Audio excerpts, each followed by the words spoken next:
ভীষণ জানতে ইচ্ছা করছে যে শুধুমাত্র তো ভারত নয়, ডোনাল্ড ট্রাম্প এরকম বিশ্বের অনেকগুলো দেশের উপর এরকম অনেক ট্যারিফ চাপিয়ে দিয়েছেন, চায়নার উপরও চাপিয়েছেন, কিন্তু তিনি ইমপ্লিমেন্টটা করতে পারছেন না। কেন করতে পারছেন না? তার দুটো কারণ।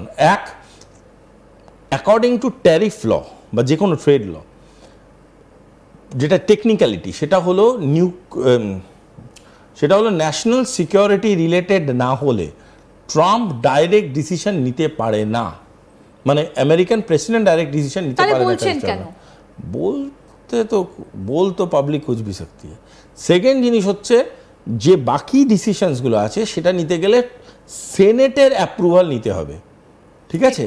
সেনেট কিন্তু ডাইরেক্টলি ট্রাম্পের কোনো জিনিসকে মারাত্মক রকম অ্যাপ্রুভ করছে এটা নয়। সুতরাং দুটোর মধ্যে ডিফারেন্সটা কি থাকছে? ও যেটা বলছে আর ও যেটা করছে সেটার মধ্যে বিস্তর পার্থক্য, প্রথম। দ্বিতীয় জিনিসটা হচ্ছে ট্রাম্প এটা জানে যে একবার যদি আমি ইমপ্লিমেন্টেশন ফেজে ঢুকে যাই তখন কিন্তু উল্টো দিকের মানুষদের খেলার জায়গাটা আমি ফুল দিয়ে দিলাম, যে এবার তারা কি খেলবে। তারা যদি তাদের মতো খেলতে শুরু করে তখন কিন্তু ট্রাম্পের অবস্থা খারাপ আছে। কারণ এই যে ট্যারিফের জন্যে ইন্ডিয়া যে এফেক্টটা ভোগ করতে চলেছে ওটা কিন্তু হলো ইনডাইরেক্ট এফেক্ট, টার্সিয়ারি এফেক্টও বলতে পারেন। কিন্তু আমেরিকা যেটা ফেস করতে চলেছে ওটা কিন্তু ডাইরেক্ট এফেক্ট। কনজিউমাররা ডাইরেক্ট দেখবে যে জিনিসটা 5 টাকা দিয়ে কিনছিল, খুব সহজ ভাষায় বলছি, সেটা ট্যারিফ ইমপ্লিমেন্ট হয়ে যাওয়ার পরে 10 টাকা দিয়ে কিনতে হচ্ছে বা 8 টাকা দিয়ে কিনতে হচ্ছে, হোয়াট এভার ইট ইজ। এবার সেটা 8 টাকা 10 টাকা ঠিক আছে, এবার যখনই যেটা 500 টাকা দিয়ে কিনছিলাম যে জামাটা, ওটা আমি পরবর্তীকালে 800 টাকা দিয়ে কিনছি, সেটা কিন্তু একটা সাধারণ নাগরিক কিনতে চাইবে না। এই যে সাধারণ নাগরিকদের মধ্যে যে ক্ষোভ জন্মাবে, সেই অনুযায়ী তাদের যে ইনকাম বেড়ে যাওয়ার কথা সেটা তো নয়। এই এক্ষুনি আপনাদের ভিডিওতে বললো যে কীরকম আনএমপ্লয়মেন্ট হচ্ছে।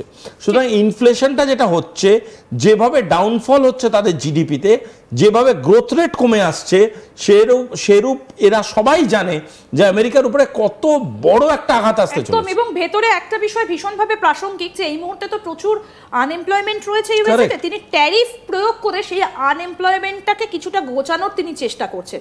সেটা কি অঙ্কে আমি ঠিক বুঝতে পারলাম। এবং সেটা ভীষণভাবে প্রচলিত যে আনএমপ্লয়মেন্টটাকে তিনি ট্যারিফ অন্য দেশ থেকে আদায় করে কিভাবে অর্থনীতিটাকে। আমি দেখো, আমি হতে পারে আমি স্বল্প শিক্ষিত, আমার অসুবিধা নেই সেটা ভাবতে। পয়েন্টটা হচ্ছে কোনো একটা বেকারের চাকরি নেই, আমি তাকে বললাম কালকে যে আপনি লেবুর জলটা খাচ্ছিলেন 2 টাকা দিয়ে, পরশু এই লেবুর জলটার দাম আমি 5 টাকা করে দিলাম, আপনি দেখবেন আপনার অনেক বেকারত্ব ঘুচিয়ে যাবে। এটা হিসাবটা কি? এটা একটা অদ্ভুত ম্যাথমেটিক্সটা কি? Where is the mathematics here? মেলানোর চেষ্টা করছে।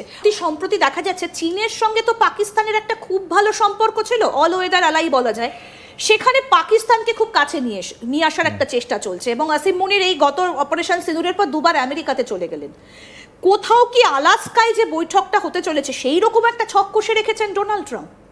কাকে কাছে টানার জন্য আলাস্কায়? রাশিয়াকে।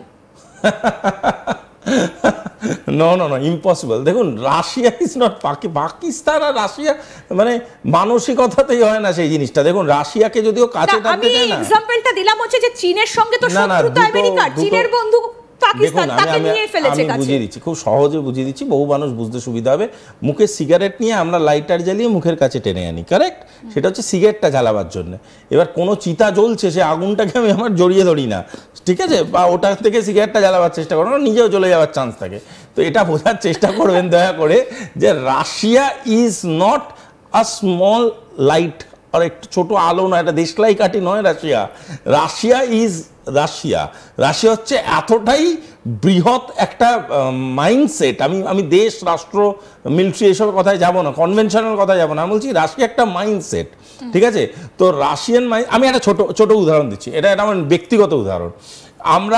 আমি তখন কাতারে থাকি, একটা গ্লোবাল মিটিং হচ্ছে, for some reason global meeting হচ্ছে।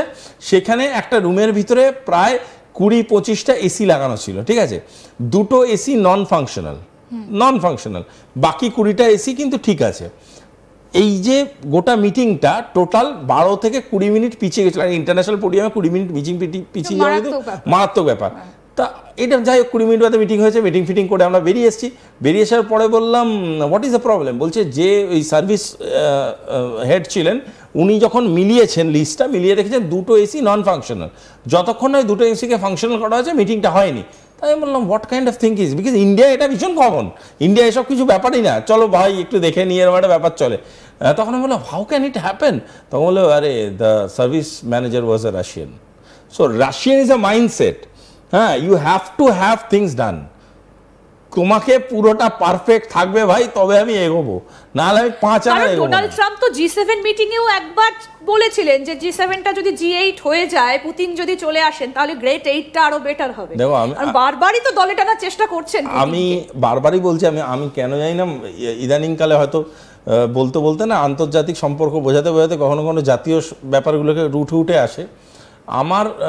আমার কেন, আপনারও হয়তো পরিচিত বহু এরকম প্রাক্তন মাছ বিক্রেতা আছে যারা রেগে গেলে নানান রকম মুখ থেকে কথা বেরিয়ে আসে তাদের, সেরকম ধরনের মানে অযাচিত স্টেটমেন্টস করে বসেন।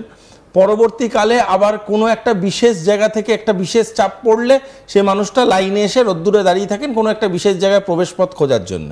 কারেক্ট, পয়েন্টটা এটা বুঝতে হবে যে Donald Trump can B a businessman, অনেক বড় বড় কথা বলছে, but Kremlin is a temperature. একদম, ক্রেমলিন কিন্তু একটা এমন মানসিকতা যেখান থেকে ক্রেমলিন ওকে বুঝিয়ে দেবে, একটা সোজা কথায় বুঝিয়ে দেবে, দেখ ভাই আমি এই কাজগুলো করব, আমার অ্যালাইরা কে কি কাজ করছে doesn't matter to you, you do your business, I will do business with you, but তুমি আমার কেন, তুমি কারোরই বাবা নও, তোমাকে এটা বুঝতে হবে। You can be an ally.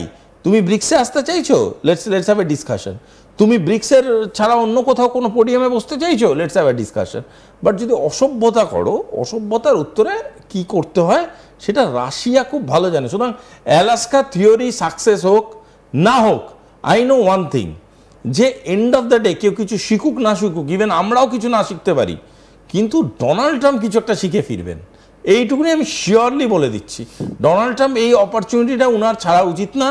আমি একজন অত্যন্ত ক্ষুদ্র মানুষ হিসাবে বলছি, উনি ওখান থেকে কিছু একটা শিখে আসবেন। কারণ একটা রুমে আমেরিকানস আর রাশিয়ানসরা যদি বসে এবং রাশিয়ানসরা যদি বেরিয়ে আসে হাসতে হাসতে, তাহলে বুঝতে হবে যে তারপরে সাধারণত আমেরিকানসরা প্রেস কনফারেন্স করে না, এটা ডিপ্লোম্যাটিক ইতিহাস বলে। সো এটা আজকে থেকে না, নিক্সনের সময় থেকে চলছে। জিজ্ঞেস করার কারণটা হচ্ছে কারণ ডোনাল্ড ট্রাম্প তো মনে হচ্ছে খেই হারিয়ে ফেলছেন, মানে বিভিন্ন সময় তিনি খেই হারিয়ে ফেলছেন, খেলতে পারবে না। তার সেনেটের ভেতরে কি কি আলোচনা হচ্ছে সেটা আমরা শোনালাম, যে তারা নিজেরাই বলছেন সেখানে জবলেস প্রচুর মানুষ, ক্র্যাশ করে যেতে পারে মার্কেট, এবং ফেব্রুয়ারি মাস থেকে একটা দোলাচল চলছে। ম্যাডাম, আমি পেট চালাতে কালীপুজোর প্রোগ্রামে উত্তেজক গান গেয়ে লোকজনের থেকে সিটি হাততালি পেতে পারি, তাই বলে আমি এখন ভীমসেন যোশীর সাথে প্রোগ্রামে বসে পড়বো না। উনি গান গাইতে শুরু করলে আমি তো ধুলে মিশে যাব, উনি তো শাস্ত্রীয় সঙ্গীত, অনেক বড় পাবলিক। বুঝতে হবে ডিপ্লোমেসিটাকে গুলেছে একটা বাটিতে, গুলে সেটাকে একদম সুন্দর খেয়ে নিয়েছে। সেই দেশগুলোর নাম যদি প্রথম থেকে তালিকাভুক্ত করা হয়, তার প্রথম 3টে দেশের নাম হচ্ছে RIC, এটা পরিষ্কার বুঝে নিতে হবে।